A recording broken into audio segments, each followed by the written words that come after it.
नमस्कार मेरे प्यारे दोस्तों, मैं हूं आपका होस्ट शेफ धीरज। एक नई सीरीज स्टार्ट कर रहे हैं, नई वीडियो स्टार्ट कर रहे हैं जो कि चलती जाएगी फाइनेंशियल कैंप की। जिस प्रकार से हम कुलिनरी कैंप में सीख रहे थे भाई खाना कैसे बनाते हैं, कैसे सर्व करते हैं, क्या क्या होता है, ठीक है जी, उसी प्रकार से फाइनेंस में हम लोग सीख रहे होंगे कि किस प्रकार से हमें अपने पैसे को, इन्वेस्टमेंट को, फ्यूचर को सेव करना है। अब हम ये चैनल स्टार्ट ही क्यों किया था, आपने अगर देखा होगा तो इस चैनल का मकसद था भाई अपने खाने और नॉलेज के द्वारा सबको खुशियां बांटना। वही चीज़ें चल रही है और आप देखेंगे, अगर आप मुझे फॉलो कर रहे हैं, मुझे व्हाट्सएप पे, इंस्टाग्राम पे, आप देखेंगे कितने लोगों के मैसेज पता नहीं कहाँ कहाँ से आते हैं, जिनके लिए मैं हमेशा थैंकफुल रहूँगा। और अब मेरी यहाँ पे ये आप बोल सकते हैं एक रिस्पॉन्सिबिलिटी भी बढ़ जाती है कि हम एक स्टेप और आगे बढ़ के उनको नॉलेज दे रहे हों, जो कि फाइनेंस का नॉलेज है। अब फाइनेंस का नॉलेज होना क्यों ज़रूरी है, क्योंकि अगर इस समय अगर आप देखोगे यूट्यूब के अंदर कोई भी ऐसा चैनल नहीं है जो कि स्पेशली हमारे जो स्टूडेंट्स होते हैं हॉस्पिटैलिटी के या यहाँ के जो बिज़नेस ऑनर्स होते हैं उनको इस प्रकार का नॉलेज दे रहा हो। तो हमने वो जिम्मा उठाया और हम ही वो सबसे पहले नॉलेज आपको प्रोवाइड कर रहे हैं।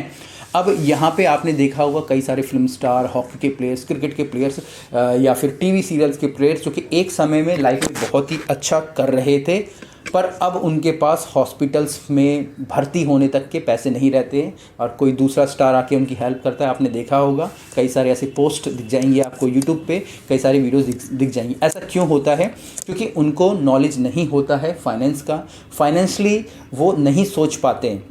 हमें लगता है कि मेरा अभी समय अच्छा चल रहा है, ये अच्छा ही चलता जाएगा, पर ऐसा नहीं होता है। भगवान हर किसी को मौका देता है कमाने का, पर वो एक समय तक ही देता है। अगर हम उस पैसे की कदर नहीं कर रहे होते हैं, वो पैसा भी हमसे खिंच के चला जाता है किसी दूसरे के पास, क्योंकि लक्ष्मी का अगर आप सम्मान नहीं करोगे तो वो लक्ष्मी आपसे चली जाएगी, किसी और के पास आ जाएगी जो उसका सम्मान कर रहा होगा। और ये बिल्कुल सच बात है। तो हमको फाइनेंशियली चीज़ें समझनी पड़ेंगी, तभी जाके हम अपनी लाइफ में ग्रो कर पाएंगे। स्पेशली जो शेफ़ लोग होते हैं या जो हॉस्पिटैलिटी इंडस्ट्री में होते हैं, उनको इसका बिल्कुल भी नॉलेज नहीं होता है। उनका मकसद होता है मैं एग्जीक्यूटिव शेफ़ बन जाऊं, मेरी एक नौकरी लग जाए।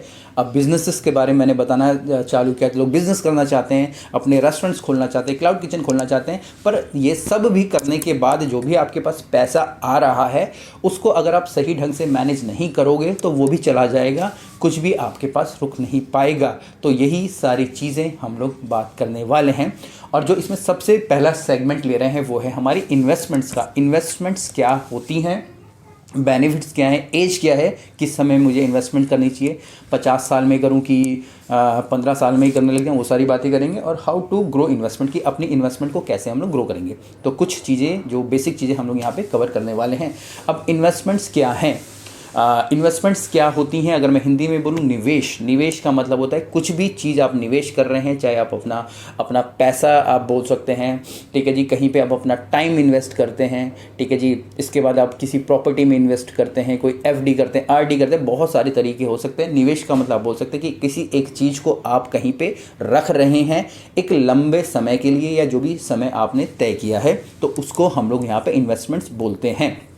अब आपने ये भी देखा होगा कि जो भी अगर हम लोग अपनी कुछ पैसे कहीं बैंक में रखते हैं, ठीक है जी, या फिर हम किसी प्रकार के से गोल्ड खरीद लेते हैं, ये सारी चीज़ें जो ट्रेडिशनल चीज़ें हम लोग कर रहे होते थे, बैंक में हो गया या गोल्ड हो गया, पर क्या ये करना भी सही है, नहीं है, इनके बारे में भी हम लोग बात करेंगे, ठीक है जी।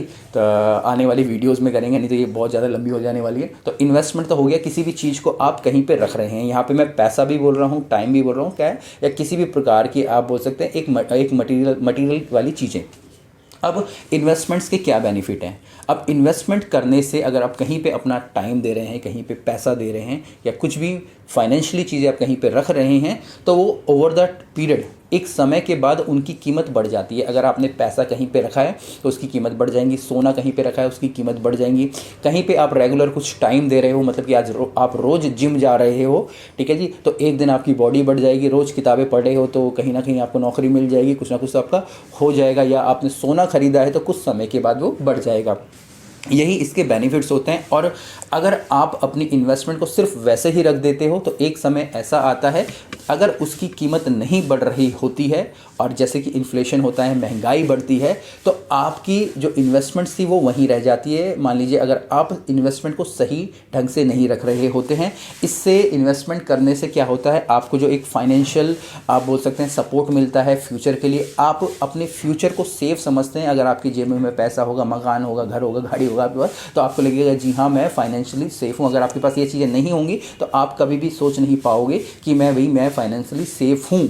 ठीक है जी। अगर आपके पास पैसा होगा तो आपको लगेगा बीमार हो जाऊंगा तो डॉक्टर मेरे पास आके मेरा इलाज कर देगा, पर अगर आपके पास पैसा ही नहीं होगा तो आपको लगेगा कि भाई मरना ही अच्छा है। जी हाँ, यही लगता है।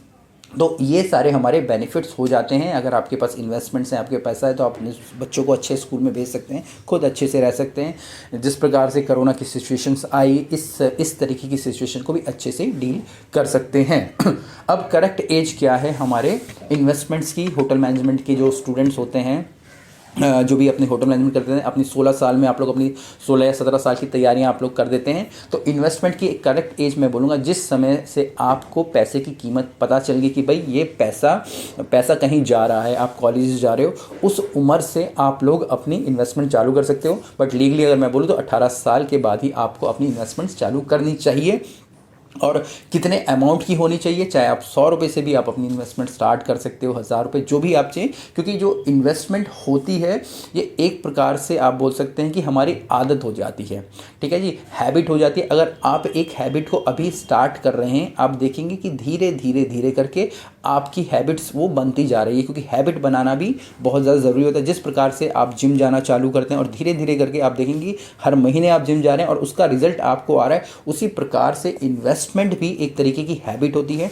अगर आपको इन्वेस्टमेंट्स की हैबिट बढ़ गई तो आपका जो बुढ़ापा है या कोई भी ऐसा समय जिसमें कि आपको कोई दुख बीमारी हो सकती है, किसी भी प्रकार का नुकसान हो सकता है, तो उस समय आपकी ये जो हैबिट है वो आपके काम आएगी। तो करेक्ट एज मैंने 18 साल बोला। बाकी जिस समय से आप कमाना चालू करें या आपके माँ बाप आपको पैसे देना चालू करें और आपको लगता है कि भाई आपके पास कुछ पॉकेट मनी में कुछ पैसे बच रहे हैं, चाहे वो 100 रुपये हो, 200 रुपये हो, आप उस समय से अपनी इन्वेस्टमेंट चालू कर सकते हैं। कहाँ कहाँ पे आप लोग इन्वेस्ट कर सकते हैं वो भी हम लोग आने वाली वीडियोज़ में बात करेंगे। इवन अगर आप 18 साल से चालू करते हैं और 100 रुपये भी चालू करते हैं तो लगभग कई लाख रुपए बन जाते हैं जब तक आपकी उम्र 40 या 50 साल होती है, जो कि एक बहुत बड़ा अमाउंट बन जाता है। एक अभी जैसे आइंस्टाइन ने कहा था, मैं वॉरेन बफेट का नाम निकल गया, आइंस्टाइन ने कहा था कि इस दुनिया में जो 8वां अजूबा है वो है हमारी कंपाउंडिंग का मतलब है कि भाई मैं एक जगह एक चीज़ को, एक पैसे को, कुछ को भी मैं रख देता हूँ और वो एक समय के बाद वो इतनी बड़ी हो जाती है कि जिसकी कि मैं सोच भी नहीं सकता था। जी हाँ, ऐसा ही होता है। पर हमारी आदत नहीं होती है इन्वेस्टमेंट की और हम लोग इन्वेस्टमेंट जल्दी स्टार्ट नहीं करते हैं। होटल इंडस्ट्री के अंदर जो शेफ़ लोग होते हैं वो तो इन्वेस्टमेंट ही नहीं करते हैं। जी हाँ, बिल्कुल सच है। और इन्वेस्टमेंट की एज उनके लिए आप बोलेंगे 50 साल के बाद वो इन्वेस्ट करना चालू करते हैं। मैं यहाँ पे मज़े से आराम से इसलिए बैठा हूँ क्योंकि मैं ये सारी चीज़ें समझ पा रहा हूँ, सारी चीज़ें कर पा रहा हूँ और अपनी लाइफ को एंजॉय कर पा रहा हूँ। तो सेम आप लोगों को भी ये समझना ज़रूरी है। इसके बाद हाउ टू ग्रो इन्वेस्टमेंट्स, आप अपनी इन्वेस्टमेंट को ग्रो कैसे करेंगे? अगर आप कम एज में अपनी इन्वेस्टमेंट चालू कर रहे हैं और सही जगह पे अपनी इन्वेस्टमेंट्स कर रहे हैं तो आपकी जो इन्वेस्टमेंट्स हैं ग्रो होती हैं। जैसे कि मान लीजिए अगर आपने बैंक के अंदर कोई पैसा रखा है तो उसके ऊपर मात्र अभी 5 या 6% ही ब्याज मिलता है, उससे ज़्यादा नहीं मिलता है। पर वही पैसा अगर आप दूसरे जगह कहीं पे लगाते, ठीक है, कोई और ऑप्शन में लगाते या सही नॉलेज आपको फाइनेंस का होता तो हो सकता है कि आप उसके दुगने या तिगुने भी कर बैठते। यहाँ मैं स्टॉक मार्केट की नहीं बात कर रहा हूँ, मैं आपको जस्ट एक अंडरस्टैंडिंग देने की कोशिश कर रहा हूँ। तो अगर आपको इन सब चीज़ों का ज्ञान है, ये सारी चीज़ें आप अच्छे से समझ पा रहे हैं तो आपका फ्यूचर सेफ़ है। चाहे आप एग्जीक्यूटिव शेफ़ भी ना बने तब भी आपका फ्यूचर सेफ़ होगा। इवन यहाँ तो मैंने ये भी देखा है कि लोग अपने पैन कार्ड ही नहीं बनाते, उनको पैन कार्ड ही नहीं पता होता है। पैन कार्ड तो पता होता है, अपनी ITR नहीं लोग फिल करवाते हैं।